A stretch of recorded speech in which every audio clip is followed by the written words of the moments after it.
राधे राधे दोस्तों, आप सभी को हमारी ओर से नव वर्ष की शुभकामनाएं।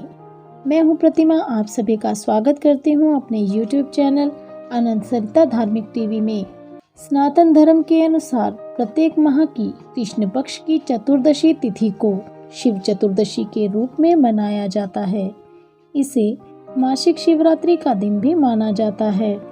आज हम आप सभी के लिए मासिक शिवरात्रि व्रत की कथा, पूजन विधि व महत्व लेकर प्रस्तुत हुए हैं।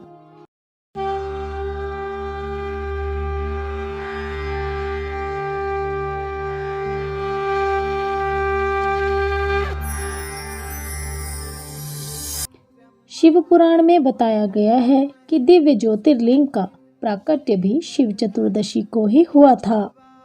इन्हीं सभी तथ्यों के आधार पर चतुर्दशी तिथि पर शिव आराधना व मासिक शिवरात्रि पर्व मनाने का विधान है।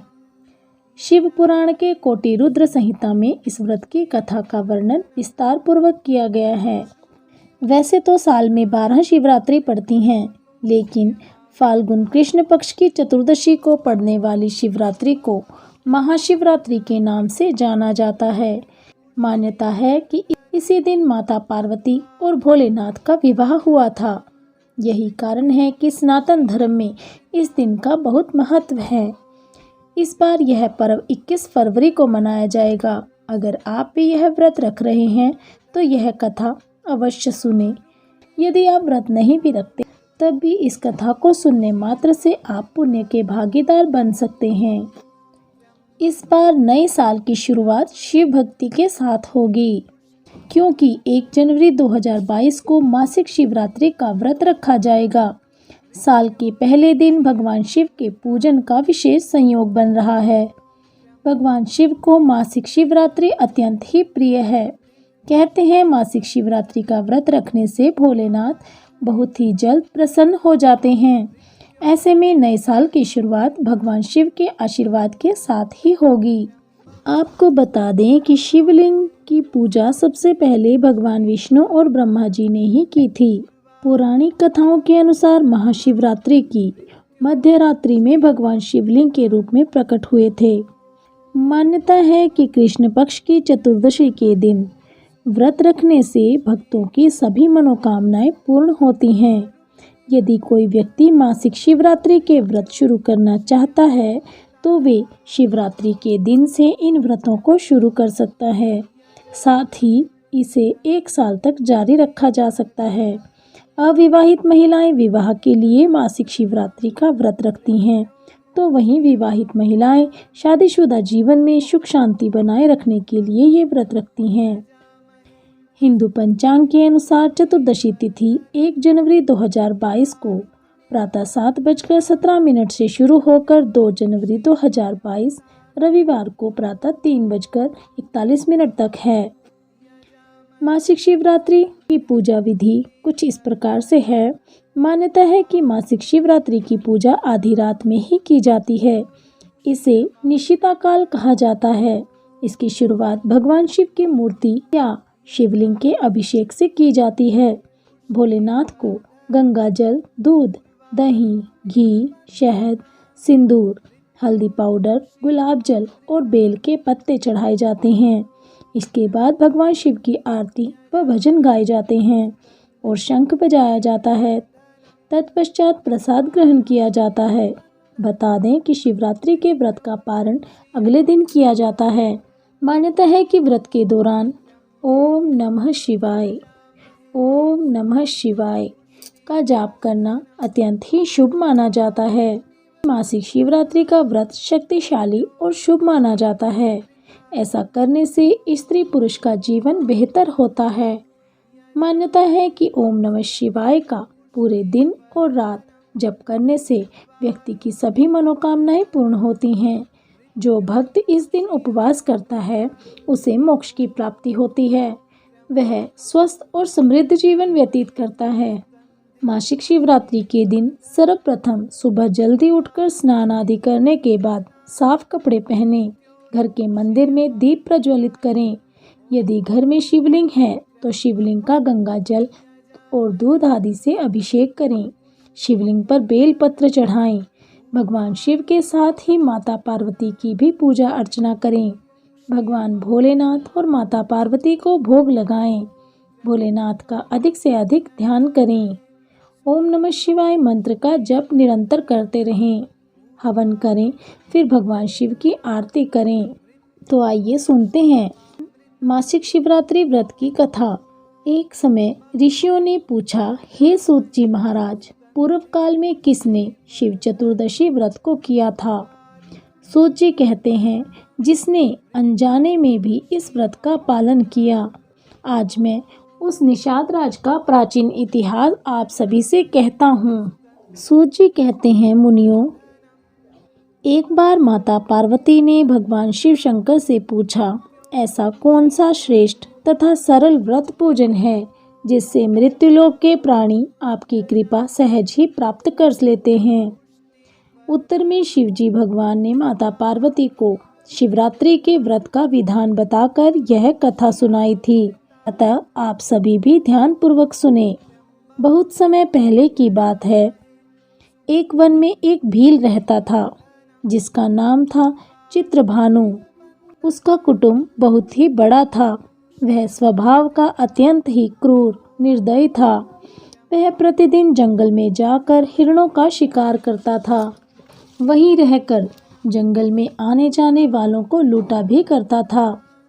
अतः उसने अपने जीवन काल में कभी भी धर्म कर्म का कार्य नहीं किया था।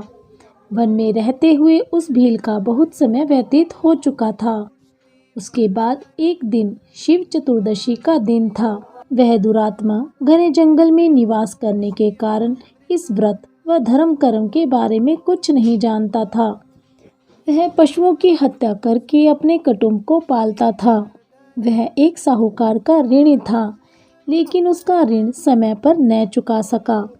क्रोधित साहूकार ने शिकारी को शिव मठ में बंदी बना लिया। संयोग से उस दिन शिवरात्रि थी।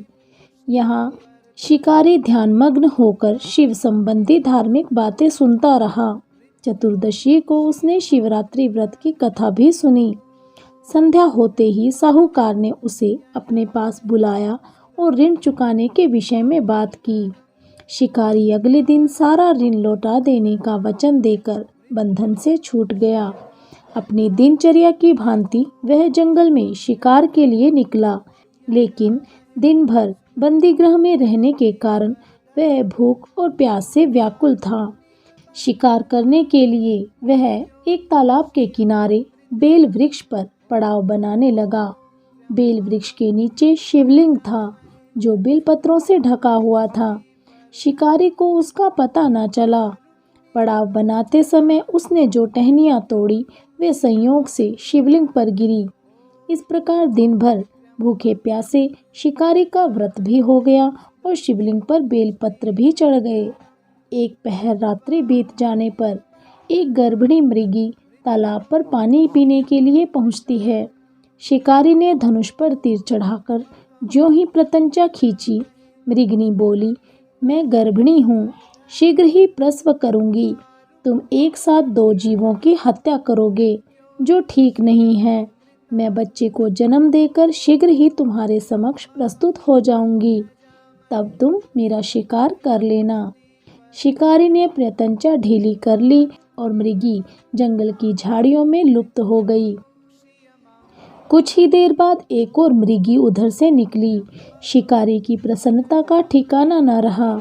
समीप आने पर उसने धनुष पर बाण चढ़ाया। तब उसे देख मृगी ने विनम्रता पूर्वक निवेदन किया कि हे पारधी, मैं थोड़ी देर पहले ऋतु से निवृत्त हुई हूँ, कामातुर विरहिणी हूँ, अपने प्रिय की खोज में भटक रही हूँ। मैं अपने पति से मिलकर शीघ्र ही तुम्हारे पास आ जाऊंगी। शिकारी ने उसे भी जाने दिया। 2 बार शिकार को खोकर उसका माथा ठनका। वह चिंता में पड़ गया। रात्रि का आखिरी पहर बीत रहा था। तभी एक अन्य मृगी अपने बच्चों के साथ वहां से निकली। शिकारी के लिए यह स्वर्णिम अवसर था। उसने धनुष पर तीर चढ़ाने में देर न लगाई। वह तीर छोड़ने ही वाला था कि मृगी बोली, हे पारधी, मैं इन बच्चों को इनके पिता के हवाले करके लौट आऊंगी। इस समय तुम मुझे छोड़ दो। इस पर शिकारी हंसा और बोला, सामने आए शिकार को छोड़ दूं? मैं ऐसा मूर्ख नहीं।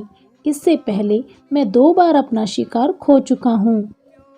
मेरे बच्चे भूख प्यास से तड़प रहे होंगे।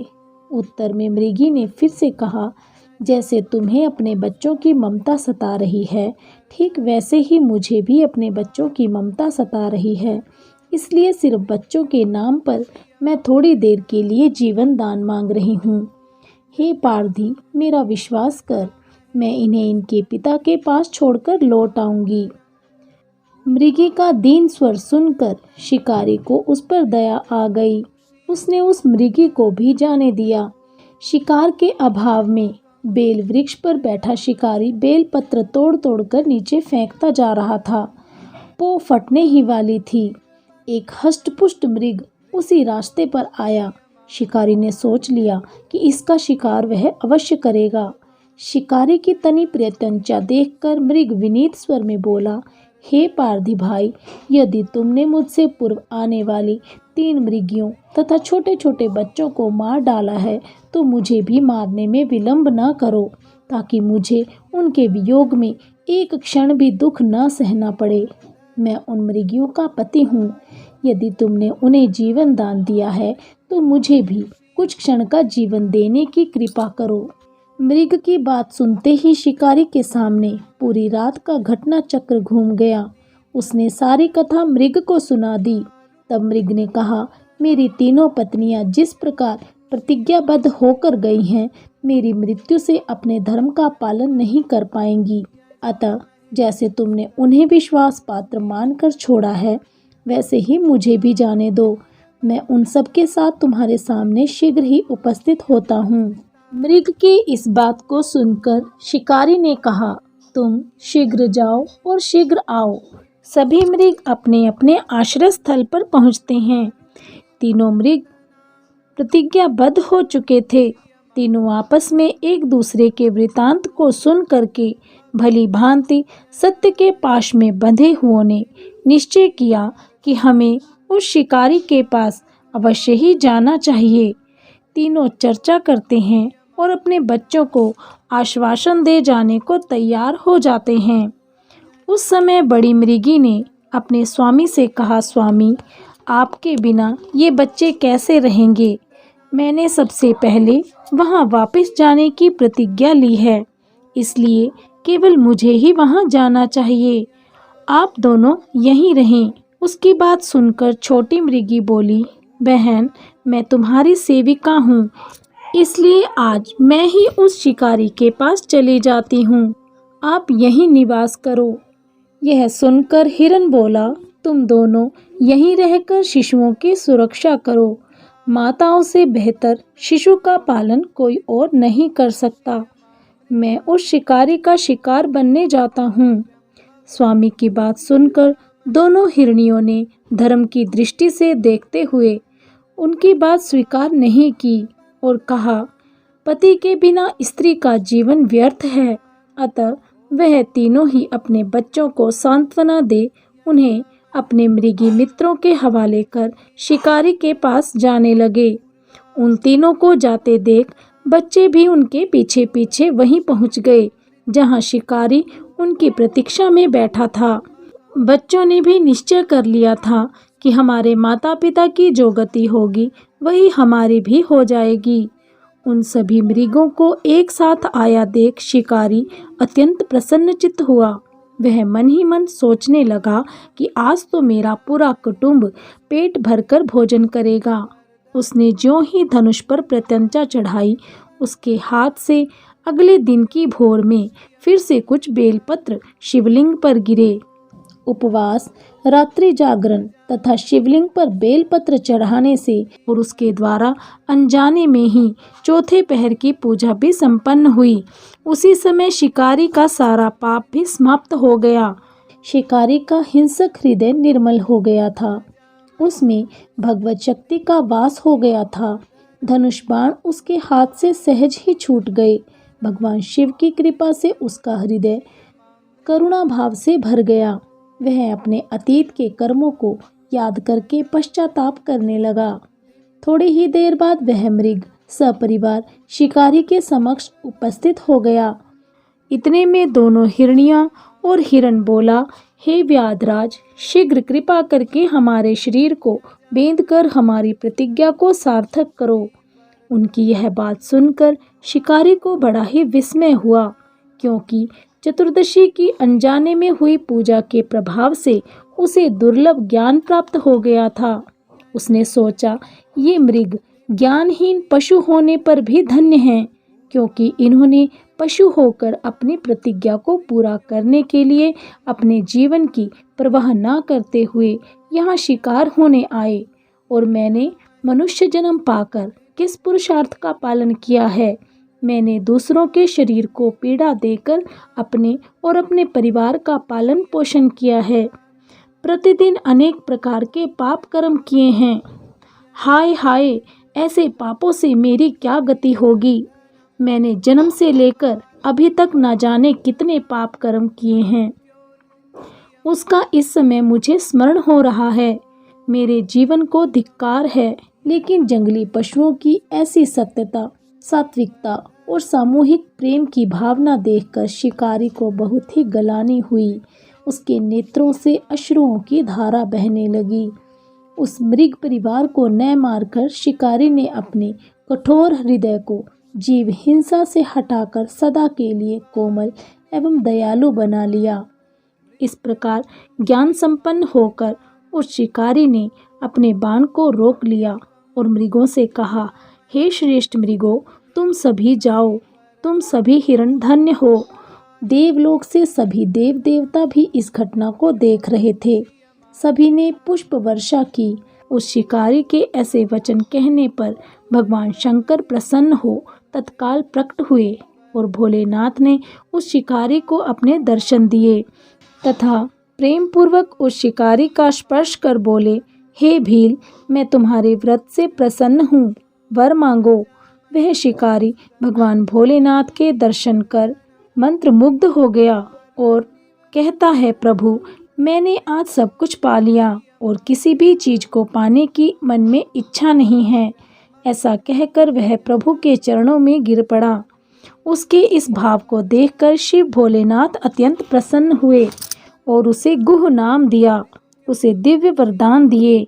भगवान शंकर ने कहा, हे व्याधराज, सुनो, आज से तुम श्रृंगवेरपुर में उत्तम राजधानी का आश्रय लो और दिव्य भोगों का भोग करो। तुम्हारे वंश की वृद्धि निर्विघ्न रूप से होती रहेगी। देवता भी तुम्हारी प्रशंसा करेंगे। हे व्याधराज, मेरे भक्तों पर स्नेह रखने वाले भगवान नारायण अयोध्या में श्री राम अवतार लेंगे और एक दिन निश्चय ही तुम्हारी नगरी पधारेंगे और उनकी तुमसे मित्रता होगी। इस जीवन के पश्चात तुम्हें मोक्ष की प्राप्ति हो, तुम मुझ में विलीन हो जाओगे। वहाँ उपस्थित मृग भी भगवान भोलेनाथ का दर्शन कर मृग योनि से मुक्त हो गए तथा दिव्य देह धारण कर सभी विमान में बैठकर परम पद को प्राप्त हुए, अर्थात मोक्ष को प्राप्त हुए। और तब से अर्बुद पर्वत पर भगवान शिव व्याधेश्वर नाम से प्रसिद्ध हुए, जो दर्शन और पूजन करने से तत्काल भोग और मोक्ष को प्रदान करने वाले हैं। और वही शिकारी भोलेनाथ से वरदान पा दिव्य भोगों का भोग करता हुआ श्रृंगवेरपुर राजधानी का राजा बन रहने लगा। उसने भगवान श्री राम से निषाद राज के रूप में मित्रता की। उसने अनजाने में ही इस कृष्ण पक्ष चतुर्दशी का व्रत कर भगवान शिव का सायुज्य प्राप्त किया। फिर जो भी भक्त भक्ति भाव से पूर्ण निष्ठा से इस व्रत को करते हैं, उन्हें भगवान शिव की कृपा क्यों नहीं प्राप्त होगी। बोलो शंकर भगवान की जय। तो दोस्तों, जो भी ज्ञानवर्धक जानकारी अथवा कथा हमने आपको सुनाई है, उसे ज़्यादा से ज़्यादा शेयर करिएगा और लाइक भी कीजिएगा। और यदि अभी तक आपने हमारे चैनल को सब्सक्राइब नहीं किया है तो कृपया जल्दी से कर लें, ताकि आपको हमारे द्वारा संपूर्ण व्रतों व त्योहारों की कथाएं व जानकारी प्राप्त होती रहे। बहुत बहुत धन्यवाद।